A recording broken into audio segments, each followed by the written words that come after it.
आजची जी रेसिपी तुमच्यासोबत मी शेअर करणार आहे, ही रेसिपी आमच्याकडे सकाळच्या नाश्त्यासाठी किंवा रात्रीच्या जेवणासाठी देखील तयार केली जाते. अगदी लहानांपासून मोठ्यांपर्यंत ही रेसिपी सर्वांच्याच आवडीची आहे. अगदीच काही मसाल्यांचं न खाण्याचा जर सगळ्यांचा विचार असेल, तर ही रेसिपी अगदी आवर्जून तयार केली जाते. अगदी कुठल्याही मसाल्यांचा इथे वापर होणार नाही किंवा काही अशी पूर्वतयारी देखील तुम्हाला करावी लागणार नाही. अगदी काही मोजके पदार्थ वापरून तुम्ही ही इडली तयार करू शकता. चला तर मग आजची ही रेसिपी अगदी तुमच्या मुलांच्या टिफिनसाठीही होऊ शकते किंवा तुम्ही घरी नाश्त्यासाठी देखील किंवा वेळेवर कोणी पाहुणे मंडळी आली तरी देखील तुम्ही नाश्त्यासाठी ही तयार करू शकता. चला तर मग लगेचच आपण रेसिपीला सुरुवात करूया. इथे बघा मी एक भांडं घेतलेलं आहे आणि त्या भांड्यामध्ये मी एका कपामध्ये बारीक रवा घेणार आहे. तर इथे मी 1 कप एवढा रवा घेतलेला आहे. तर आता आपण 1 कप रवा घेतल्यानंतर त्यामध्ये 1 कप एवढंच दही घालून घेणार आहोत. रवा फक्त छान बारीक असावा. जाड रवा जर असेल तर तुम्ही तो मिक्सरला फिरवून घेऊ शकता. आता इथे हा रवा मी आधीच चाळून घेतलेला होता. इथे हे दही घट्ट असल्यामुळे मी एकदम काठोकाठ असं भरून घेतलेलं नाही. दही जर पातळ असतं तर पूर्ण 1 कप भरून असतं. तर इथे आता या कपामध्ये थोडं जे दही राहिलेलं आहे त्यामध्ये आपण थोडं पाणी घालून घेऊयात आणि आपण हे पूर्ण दही यामध्ये मिक्स करून घेणार आहोत. दही थोडं आंबट जर असेल तरीही चालेल, पण जास्तच आंबट नसावं. आता हे दही आपण या रव्यामध्ये असं पूर्ण मिक्स करून घेणार आहोत आणि थोडं परत आपण यामध्ये हे दही मिक्स केल्यानंतर पाणी अर्धा कप घालणार आहोत. तर इथे दही छान असं मिक्स करून घेतलं. आता अर्धा कप एवढं मी पाणी घालून घेतलेलं आहे आणि हे पाणी देखील या रव्यामध्ये पूर्ण आपल्याला मिक्स करायचं आहे आणि हा रवा आपण 15 मिनिटे असाच मुरण्यासाठी ठेवणार आहोत. म्हणजे छान मऊ जाळीदार इडली तयार होईल. आता रवा मुरेपर्यंत आपण चटणी देखील करून घेऊया. इथे पाऊण वाटी एवढे मी शेंगदाणे भाजून त्याची साल काढून घेतलेली आहे. ओलं नारळ घेतलेलं आहे इथं. तर इथे आपण हिरव्या मिरच्या 3 वापरणार आहोत. 2 लसूण पाकळ्या, 1 आल्याचा तुकडा, तसंच इथे पुदिना घेतलेला आहे आणि कोथिंबीर घेतलेली आहे. आता आपण घेतलेलं सर्व साहित्य एका मिक्सरच्या भांड्यामध्ये टाकून घेणार आहोत.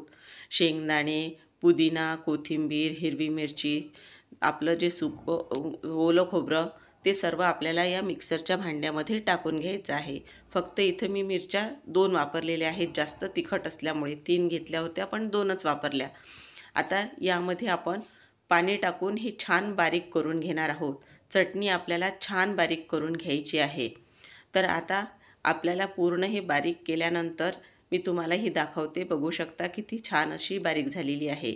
आंबट थोडीफार हवी असल्यास तुम्ही इथे दही किंवा अर्ध्या लिंबाचाही वापर करू शकता. आता यामध्ये आपण मीठ घातलेलं नव्हतं, त्यामुळे इथे चवीप्रमाणे मीठ देखील घालून घेणार आहोत आणि हे मीठ पूर्ण या चटणीमध्ये आपण मिक्स करून घेणार आहोत. तुम्ही बारीक करताना घातलं तरीही चालेल.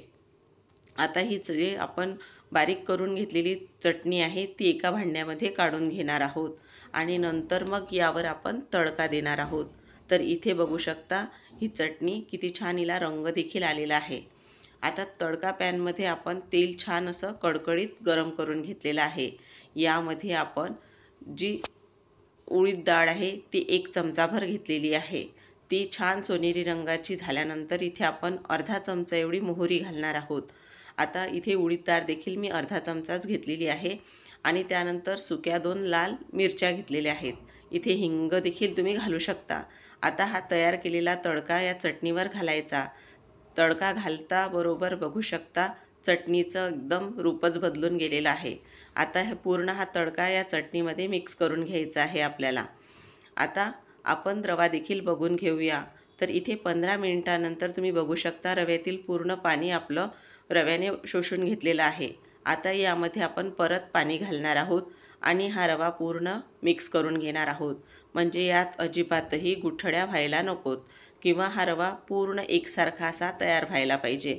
तर इथे हा पूर्ण आपल्याला फेटून घ्यायचा आहे आणि पाणी एकदमच आपल्याला यामध्ये घालायचं नाही. आणि रवा मी तुम्हाला ज्याप्रमाणे दाखवत आहे तशीच आपल्याला याची कन्सिस्टन्सी ठेवायची आहे. म्हणजे तुम्ही जर जास्त रवा पातळ केला तर इडलीवर जाळी तयार होणार नाही. तर इथे आता हा पूर्ण रवा फेटून झाल्यानंतर यामध्ये चवीप्रमाणे आपण मीठ घालणार आहोत. कारण सुरुवातीला आपण फक्त दही आणि पाणीच यामध्ये मिक्स केलेलं होतं. तर आता मीठ घातल्यानंतर मीठ देखील आपल्याला पूर्ण यामध्ये मिक्स करून घ्यायचं आहे. आणि मी हे जेव्हा मिक्स करून घेते तेव्हा तुमच्या लक्षात येत असेल रवा किती हलका झालेला आहे आपला. आता इडलीला छान असं दिसण्यासाठी आपण यामध्ये कोथिंबीर घालून घेणार आहोत. त्यामुळे चांगला असा पूर्ण पांढरा हिरवा रंग इडली दिसायला सुद्धा आपली छान दिसणार आहे. आता आपण यावर तडका देणार आहोत. तर त्यासाठी इथे पोहे खाण्याचे 2 चमचे तेल, त्यामध्ये अर्धा चमचा मोहरी टाकून घेतलेली आहे आणि हा तडका आपण या रव्याच्या मिश्रणावर घातलेला आहे. आता तेल इथे तुम्हाला वाटेल जास्त आहे, पण हे तेल तुमची इडली मऊ राहण्यासाठी मदत करेल. इडली 1 का 2 दिवस जरी राहिली तरी तुमची इडली मऊसूद अशीच राहणार आहे. अजिबातही इडली कडक होणार नाही. तर इथे हा तयार केलेला तडका पूर्ण आपण या मिश्रणामध्ये मिक्स करून घेणार आहोत.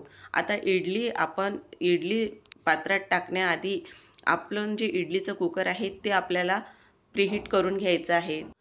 आता जी इडलीचं आपण स्टँड घेतलेलं आहे त्याला आपण तेल लावून घेतलेलं आहे. आता यामध्ये जे आपण इडलीचं मिश्रण तयार केलेलं आहे ते टाकून घेणार आहोत. त्याआधी एक महत्त्वाची स्टेप म्हणजे इथं पाव चमचा एवढं मी खाण्याचा जो सोडा आहे तो घेतलेला आहे. तर इथे आपण पाव चमचा एवढा सोडा यामध्ये टाकून घेतलेला आहे. आता सोडा टाकल्यानंतर आपल्याला हे मिश्रण पूर्ण छान असं फेटून घ्यायचं आहे. जितकं छान तुम्ही फेटून घ्याल तितकी यामध्ये हवा भरली जाईल आणि तुमची इडली छान जाळीदार अशी तयार होईल. तर इथे तुम्ही बघू शकता की मी किती असं फेटून हे घेत आहे. अगदी 3 ते 4 मिनटं फेटलं तरीही पुरेसं आहे. तर इथे बघू शकता हे मिश्रण किती हलकं तयार झालेलं आहे. आता ही इडली देखील तयार करून घेऊया. तर इडली स्टँडमध्ये आपण ही इडली टाकून घेणार आहोत. जास्तही काठोकाठ असं आपल्याला हे भरायचं नाही. थोडं राहिलं साईड अशा मोकळ्या तरीही देखील चालेल. तर आपण हे पूर्ण इथे यामध्ये टाकून घेणार आहोत आणि पूर्ण इडली स्टँडमध्ये इडलीचं मिश्रण टाकून घेतल्यानंतर इडली कुकरमध्ये हे स्टँड ठेवून घेणार आहोत आणि 15 मिनिटे आपल्याला ही इडली शिजवून घ्यायची आहे. तर आता कुकर 15 मिनिटानंतर मी 5 मिनिटे आणखी थंड करून घेतलेलं होतं. तर इथे तुम्ही बघू शकता आपली इडली किती छान फुगलेली आहे. तर इथे आता काढताना तुम्ही पोहे खाण्याच्या चमच्याने देखील काढून घेऊ शकता किंवा चाकूनही काढलं तरी चालेल. फक्त थोडी इडली गार होऊ द्यायची आणि इथे बघू शकता अगदी सहज ही इडली पात्राच्या वेगळी होत आहे. तर इथे आपल्याला अशाच ह्या इडल्या पूर्ण काढून घ्यायच्या आहे. तर बघू शकता पूर्ण आपल्या ह्या इडल्या तयार झालेल्या आहेत आणि इथून तुम्ही कधी बघत असाल तर तुमच्या लक्षात सुद्धा येणार नाही की ही इडली रव्यापासून आपण तयार केलेली आहे. अगदी जाळीदार छान अशी लुसलुशीत इडली आपली तयार झालेली आहे. तर तुम्ही वेळेवर कुठली पाहुणे मंडळी आली तरी देखील नाश्त्याला हा पदार्थ तयार करू शकता. तर तुम्हाला इडली तोडून सुद्धा मी दाखवत आहे. तर रेसिपी तुम्हाला जर आवडली असल्यास रेसिपीला जास्तीत जास्त लाईक, शेअर आणि चॅनलला सबस्क्राईब करायला मात्र विसरू नका. पुन्हा अशाच आपण उपयुक्त रेसिपीसोबत उद्या परत भेटणार आहोत. तोपर्यंत धन्यवाद.